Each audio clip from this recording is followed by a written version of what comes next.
2018-yilgacha bo'lgan futbol shiddatliroq edi. Undan keyingisi esa pasayishlarga uchramoqda. Assalomu alaykum, iFootball YouTube kanalida yana Rikoshet dasturi. Bugun biz 2018-yildan oldingi futbol nega bunchalik shiddatli edi va 2018-yildan bu yog'iga nega bunchalik pasayib ketdi? Mana shu sabablarni, faktlarni o'rganib chiqamiz. Birinchi sabab bu ko'pchilikning fikri va mening ham fikrim shunday: Cristiano Ronaldoning Real Madriddan ketishi. 2018-yilda Ronaldo Real Madriddan Juventusga transfer qilindi. Adashmasam 100 million yevroga. Asosiy urg'u Ronaldoning nech pulga ketganligi emas, nima uchun ketganligi. Bu transfer nima uchun qilinganligi va Ronaldo nima uchun Real Madridni tark etganligi o'sha paytda ham ochiqlanmagan edi, hozirgacha ham ochiqlanmagan. Ya'niki Ronaldo Real Madridda o'zining yulduzlik davrini o'tkazayotganda, raqobat kuchli, dunyoning eng kuchli jamoalaridan birida o'ynayotganda nega Italiya chempionatiga yo'l olgan? Bu hali hanuz savolligicha qolmoqda.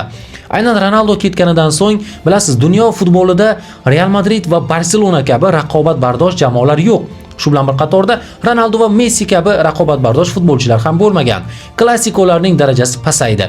Birinchi klassikoda 5-1 hisobda Barselona g'alaba qozondi, ikkinchi davradagi klassikoda 0-1 hisobda yana Barselona g'alaba qozondi. Ya'niki Real Madrid Ronaldo ketganidan so'ng keskin pasayishga uchradi jamoa. Mariano Diaslar bilan o'ynab ko'rdi, Brahim Diasni sotib oldi, Lopetegini ishdan bo'shatib, Salarini qabul qilib oldi, Salarini bo'shatib, Zidanni qabul qilib oldi. Ya'niki Real Madridda palapartish holat yuzaga keldi. Bu Barselonaning eng kuchli davrlaridan biriga to'g'ri kelgan edi. El Clasicolarning darajasi pasayishi La Liga chempionatini nursiz qilib qo'ydi. Ya'niki La Liga chempionatini odamlar uncha ko'rgisi kelmay qoldi. Hatto Messi ham Ronaldo ketganidan so'ng biror marta klassikoda gol kiritmadi. Raqobatning o'lishi, ya'ni Ronaldo va Messi raqobatining yo'q bo'lishi qandaydir futbol muxlislarida ham zerikarli tuyg'ularni berishni boshladi. Premier Liga tomonida esa Manchester Cityning dominantligi boshlangan paytda u yerda boshqa klublar hali inqiroz davrida Manchester United, Arsenal, Chelsea, Tottenham bu jamoalar inqiroz davrida edi. Ya'niki biror bir jamoa qaysidir chempionatni yutish uchun kurashadigan holatda emas edi. Manchester City dominant, Liverpool to'g'ri raqobat qilib bergan davrlar, lekin bilasiz Guardiola nechtalab Premier Ligada g'alaba qozonganligini. Italiya seriyasi ham unchalik qiziq chempionat bo'lmay qolgan paytda, ya'niki Italiya chempionatida Napoli, Roma, Lazio va bir qancha jamoalar Juventusdan tashqari boshqa Inter ham hattoki hamma jamoalari pasayish davrida edi. Chempionlar Ligasida biz Juventusdan boshqa birorta jamoani faol qatnashayotganligini ko'rmagan edik. Bu Ronaldoning ketishi bilan bog'liq pasayishlar, ya'ni 2018-yilda sodir bo'lgan voqealarning ketma-ketligi edi. Nega 2018-yildan oldin o'zi futbol bunchalik qiziq bo'lgan? Ya'ni mana shu faktlarning teskarisini o'girib aytadigan bo'lsak, Ronaldo va Messining qarama-qarshiligi, klassikodagi janglar yoki Mourinho Guardiola to'qnashuvlari, u futbol boshqacha edi. Bugun aslida biz pasayishlarning sabablarini o'rganganmiz.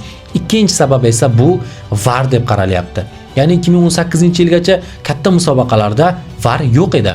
Bilasiz, Real Madrid Bavariya o'yinida Barselonaning qo'liga to'p tekkan, lekin penalti belgilamaganda chaqir. Bunaqa vaziyatlar futbolda ko'p. Ya'ni mana shu futbolning muhokamasi ertangi kunda yoki bir necha kunlar, oylar davomida juda keng muhokama qilinardi. VAR bor, o'sha vaziyatning o'zida hammasi hal bo'ladi.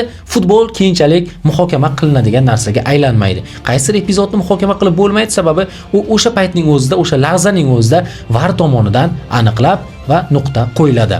Aynan undan 1 yil keyingi futbol, ya'ni 2019-yilgi futbol 18-yildan ham ko'ra ko'proq talafotga uchradi. Ya'niki bu xato transferlar yili deb ataladi. Qaysi jamoaki katta transferlarni amalga oshirgan bo'lsa, barchasi xato bo'ldi. Shaxsan Real Madridning o'zida Eden Hazard, Luka Jovic, Eder Militao, yana bir qancha futbolchilar transfer qilingan edi. Ferland Mendy ularning birortasi o'zini oqlamadi. Hatto o'sha yilida Barselona Antoine Griezmannni ham transfer qildi. Endi 18-yilda Coutinho ham transfer qilinganligini aytib o'tishimiz kerak. Transferlar siyosatida katta xatolar yuzaga kelishni boshladi. Bu xatolar Chelsea da ham boshlandi. Bir qancha futbolchilarni yo'qotgan London klubi ham juda ko'p futbolchilarni olib tashlashni boshladi. Ya'niki qaysi jamoada yaxshi futbolchi chiqsa, bilingki u Chelsea ga o'tishni boshladi. Hatto tarkibda 2019-yilda 45 ta futbolchi bo'lgan jamoaga aylanib qoldi. Ya'niki asosiy ikkita tarkibdan keyingi yana ikkita tarkibga yetadigan futbolchilar to'planib qoldi. Undan yana 1 yil keyin esa bu karantin davriga to'g'ri keldi. Futbol endi o'sha mavsumning oxiri bilan boshlanadi, karantinga tushib qoldi. Bilasiz, karantin vaqtlarida futbol matchlari to'xtatildi. Keyin boshlanganda ham stadiondagi ovoz yo'q. Siz ham misol uchun qo'shiq eshitadigan bo'lsangiz yoki bir qandaydir video ko'radigan bo'lsangiz, uni orqasida musiqasi bo'lmasa yoki bir effekti bo'lmasa ko'rgingiz kelmaydi. Qo'shiqni ham orqasidagi kuy bo'lmasa eshitib bo'lmaydi. Futbol ham mana shunday musobaqaga aylanib qoldi va u faqat bir necha oy emas, balki 1,5 yil davom etdi. 1,5 yil davrida va undan oldingi pasayishlar, karantin vaqtida to'xtab qolishlar hammasini hisoblaganda 2 yil futbol hech kim ko'rmay qo'ydi desak ham bo'ladi. Ko'rganda ham futboldan zavq olish degan tuyg'u yo'qolib qoldi. Bu keyinchalik o'sha 2 yil davomida auditoriyani yo'qotishga sabab bo'ldi. Ya'niki boshqa platformalar, boshqa ijtimoiy tarmoq futbolning o'rnini egallashni boshlab yubordi. Asosiy faktlardan yana biri bu siyosatning futbolga qarishishi. Undan oldingi 2018-yildan oldingi davrda biz bunday voqealarni unchalik ham ko'p uchratmasdik. Saudiya Arabistoni futbolga qo'shildi. Ya'ni 18-yil emas, 19-yildan boshlandi va Ispaniya Super Kuboklari Saudiyada o'tadigan bo'ldi. Bu boshlanish edi shunchaki. Keyin esa mana 2022-yilda Jahon chempionati Qatarda o'tdi. Xuddiki arab davlatlari, arab diyoridagi davlatlar Formula 1 singari poyga o'ynayotgandek. Futbol bo'yicha poyga o'ynayapti. Ya'ni kim o'zlariga o'ynashyapti. Qatar bitta katta chempionatni qabul qilib olyapti. Saudiya Ispaniya Super Kubogini olyapti. Ronaldolarni olib kelishni boshladi endi. Yana Osiyo Kuboklari Qatarda o'tadigan bo'ldi. 2034-yilgi jahon chempionati ham Saudiyada o'tadi. Bu faqat arab davlatlari bilan emas-da. Ya'ni arab davlatlarida o'zi futbolda qiziqish bor, tabiatan bor.